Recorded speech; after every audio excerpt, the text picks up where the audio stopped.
Hello everybody and welcome back to Reading is Fun. I'm Sanzahel and today I'm doing a book review on Ballet Shoes, written by Mary Neal Stritfield. She was best known for her children's author writing, and her most famous books were Shoes. Shoes is not a series, but some of the books are linked to another and some of them have made reference in the other books. She was born in Sussex in England and she was the second of 5 children. Her first book was The Ballet Shoes, and the original book was illustrated by her elder sister. So what happens in this book is like there is a great Uncle Matthew, he's a professor, and he has a sister that is, and they are old and they live in a house and they have a nurse that her name is Nana, like everybody calls her Nana, and they both take care of fossils that the professor brings back from his journeys. He loves to collect all sorts of bones and fossils and old and ancient things, and he travels around the world collecting for them.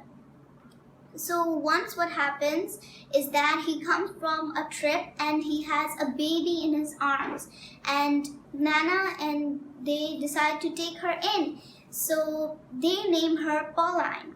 Then again the next year he brings another little girl and they name her Paterva. And in the third year he again brings another little baby and they decide to name her Posy. And they take their family name as Pauline Fossil, Paterva Fossil and Posy Fossil. So they start off kind of like a family. So as time passes by, the little girls grow older and older, and great Uncle Matthew decides to go away for 5 years on a very important trip to find a fossil. And he tells his sister and Nana that he's going for 5 years, and he leaves them with enough money to last them 5 years. But as time passes, great Uncle Matthew does not return for 5 years, and that all the money he was given to them was starting to run out. So they decide to open borders and hotels, and they get guests, and one of them is Theodore, and they like to call her Theo. She's an instructor at an academy of stage dancing and ballet. So they decide to make an exception with the principal, and that the children would be taught dancing and stage practicing for free, and then when they get their license for acting and they act, some of the money would be repaid to them in return for their practice. So Pauline and Posy are very happy because Pauline is an amazing actor and Posy has dancing running through her blood.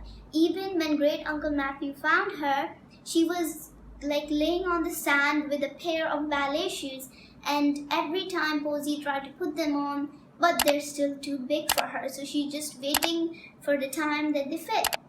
So the 3 girls go to the academy, but Paterva is not very happy because she prefers to fly planes and engineering rather than dancing and stage practicing.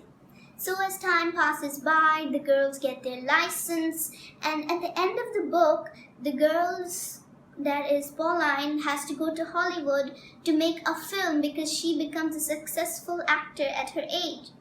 And Posy has to go to another country to learn ballet because she wants to become a ballerina when she grows old.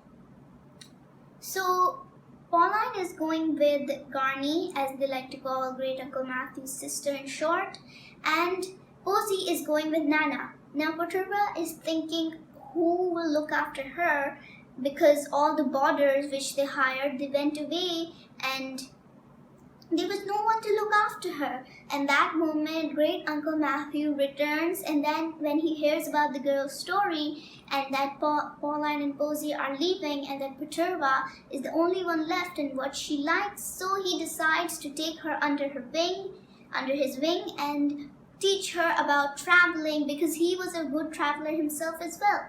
So all 3 girls just followed their paths and they followed their dreams and they got what they wanted. Pauline became a beautiful film star. Posey became a ballerina, and Puterva became an engineering pilot. So what is in the book, that's a message is given us to this book, is that we should follow our dreams, and that we should always keep our dreams in our minds, in our hearts, and that we should always follow them, and that we should make up our minds what we want to be when we are young and work on that point to improve ourselves and do what that we want to become when we're older, and that we should always believe in our dreams and we should always follow them, because when we work hard, we will always get to success. So I hope you liked it. Hope to don't forget to like, share and subscribe, and hit that notification bell so you can be the first one to see my next videos. See you next time on Reading is Fun. Bye for now.